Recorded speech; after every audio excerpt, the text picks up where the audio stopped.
क्या चीन की सेना ताइवान द्वीप पर एक बड़े हमले की तैयारी कर रही है? क्या इस बड़े हमले से पहले अंतिम तैयारियों को अंजाम दे रहा है चीन? क्या ऑपरेशन ताइवान पर अमेरिका और अन्य देशों की प्रतिक्रिया से निपटने के लिए लामबंदी मजबूती से हो रही है? ऐसे कई सवाल हैं जो बीते कुछ दिनों से ताइवान के करीब पूर्वी चीन सागर और दक्षिण चीन सागर में तैर रहे हैं। इनके जवाब सीधे तौर पर तो साफ नहीं है, लेकिन कुछ दिनों के दौरान सामने आए चीनी सेना के कदम तो कम से कम ऐसी योजनाओं की निशानदेही जरूर करते हैं।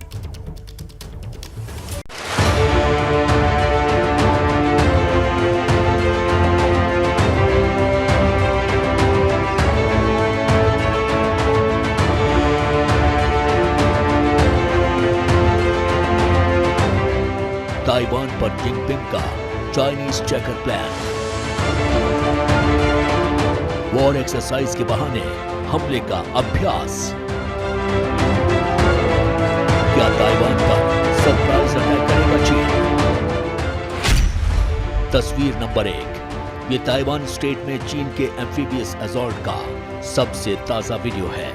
इसमें पीपल्स लिबरेशन आर्मी के दस्ते तैरते हुए टैंक्स पहले एडवांस लैंडिंग क्राफ्ट में पहुंचते हैं और फिर तट के करीब उतरकर हमले को अंजाम देते हैं।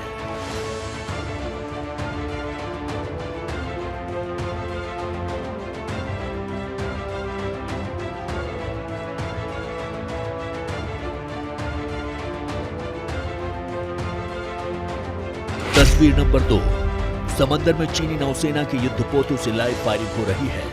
पहले नेवी के डिस्ट्रॉयर्स और फ्रिगेट्स दुश्मन के समुद्री किनारों पर बारूद बरसा रहे हैं। वैसे तो ये भी एक अभ्यास का वीडियो है, लेकिन जाहिर तौर पर इस तरह कवर फायर की आड़ लेकर ही एम्फीबियस लैंडिंग यानी दुश्मन इलाके की तटरेखा पर अपने सैनिकों को पहुंचाने की कार्रवाई की जाती है।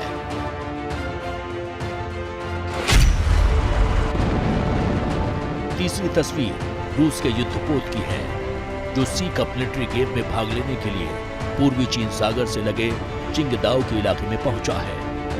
इतना ही नहीं, चीन की सेना अगस्त के आखिर में अपने एक बड़े दस्ते को युद्धाभ्यास के लिए रूस भेजेगी।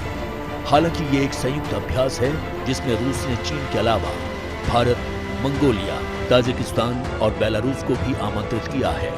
30 अगस्त से 5 सितंबर 2022 तक चलने वाला ये युद्धाभ्यास इसलिए भी अहम हो जाता है क्योंकि यूक्रेन युद्ध शुरू होने के बाद ये पहला मौका है जब रूस इस तरह के मल्टीनेशनल मिलिट्री एक्सरसाइज की मेजबानी कर रहा है।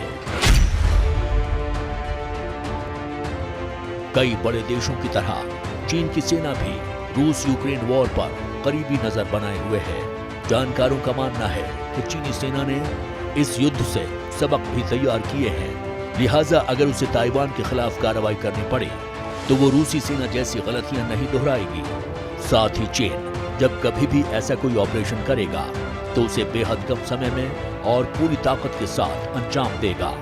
साथ ही ताइवान में दाखिल होते ही वहां के control and command, communication network और रेल रोड, एयर और सी कनेक्टिविटी को काट देगा। यानी ताइवान के राष्ट्रपति को यूक्रेन के राष्ट्रपति जेलेंस्की की तरह वीडियो बनाने और समर्थन जुटाने का शायद समय भी न मिले। साथ ही चारों तरफ समंदर से घिरे ताइवान के लिए मदद हासिल करना भी मुश्किल होगा।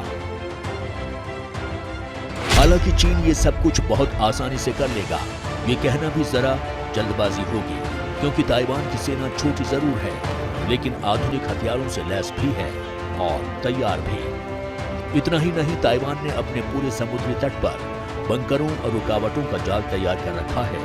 ऐसे में एम्फीबियस ऑपरेशन के जरिए ताइवान तट पर आने वाले चीनी सैनिकों के लिए आगे बढ़ना आसान नहीं होगा। वहीं घनी आबादी वाले शहरों में उनके सामने भी छापामार लड़ाई की वही चुनौती होगी, जिसके चलते यूक्रेन के शहरों से रूसी सेना को अपने कदम पीछे खींचने पड़े थे। इतना ही नहीं, चीन की ऐसी कोई भी कार्रवाई सीधे तौर पर अमेरिका और आसपास के कई मुल्कों के लिए भी खुली चुनौती होगी, जिसके अपने जोखिम हैं। यानी अगर अमेरिका ताइवान की मदद के लिए आगे बढ़ता है तो फिर उसके और चीन के बीच सीधे टकराव का खतरा है, जिसकी तस्वीर बेहद भयावह होगी। साथ ही ऐसी किसी कार्रवाई से चीन अपने कई पड़ोसियों के साथ रहा सहा भरोसा भी खो देगा। ऐसे में चीन के सामने ताइवान की कीमत पर अपने व्यापार कारोबार की आहुति देने की चुनौती होगी। जाहिर है इसकी कीमत भी बहुत बड़ी है। साथ ही चीन कितने समय तक 2 करोड़ 36 लाख की आबादी वाले ताइवान को नियंत्रण में रख पाएगा, ये भी सवाल है। क्योंकि ताइवान की एक बड़ी आबादी न तो चीन के साथ विलय चाहती है और न ही उसका आधिपत्य स्वीकार करने को तैयार है। देखिए, चीन और ताइवान दो भाइयों की तरह हैं, जैसे भारत और पाकिस्तान। दोनों के बीच आखिर ये लड़ाई है। क्यों ताइवान पर कब्जा चाहता है चीन, इस रिपोर्ट में आपको दिखाते हैं।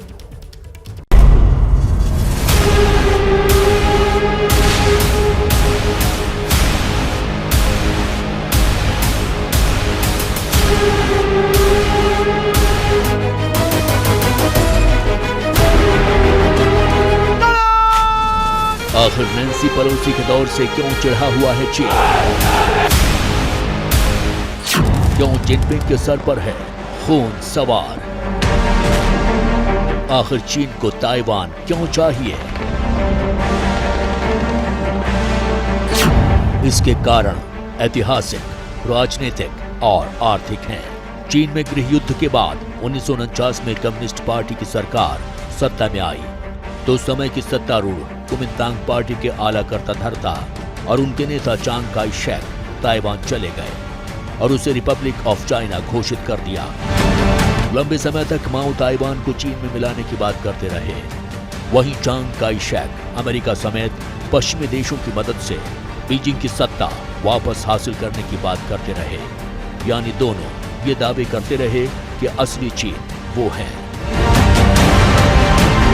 बहरहाल चीन की सत्तारूढ़ कम्युनिस्ट पार्टी के लिए ताइवान को मुख्य भूमि चीन के साथ जोड़ना एक राष्ट्रीय एजेंडा है, जिसकी बात माओ से लेकर शी जिनपिंग तक चीन के सभी राष्ट्रपति करते आए हैं। वहीं ताइवान में सत्ता कुमिंतांग पार्टी से अब डीपीपी के हाथ आ गई हो, लेकिन विलय की ऐसी किसी भी कोशिश का विरोध बरकरार है।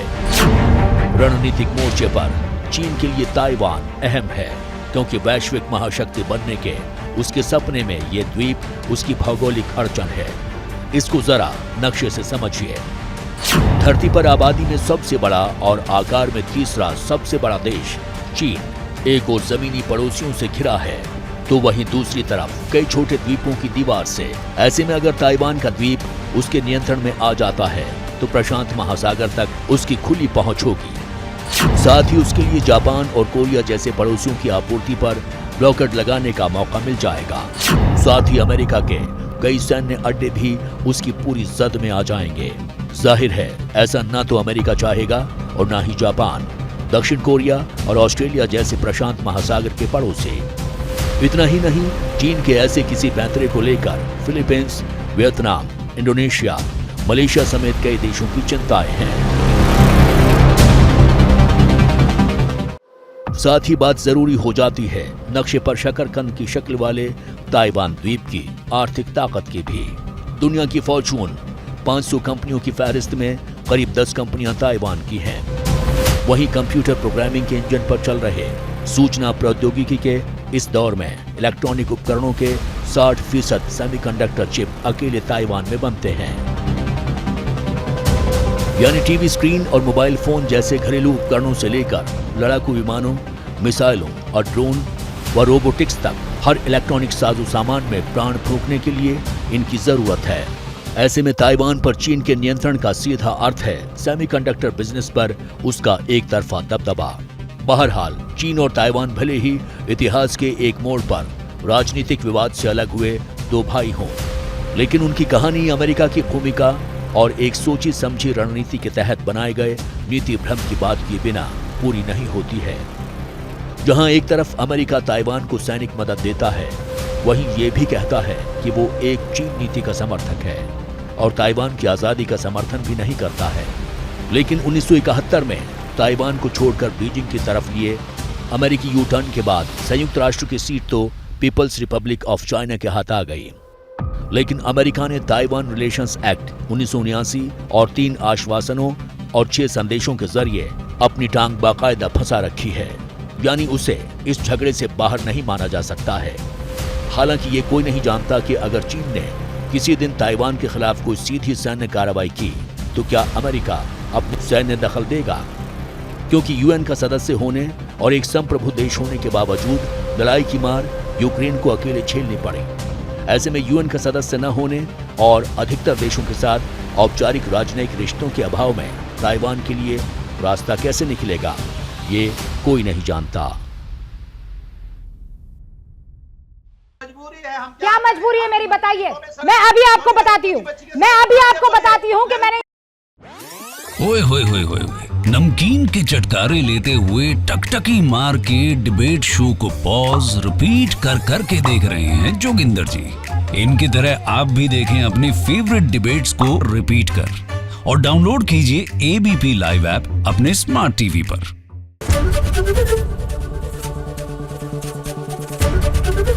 एबीपी न्यूज आपको रखे आगे।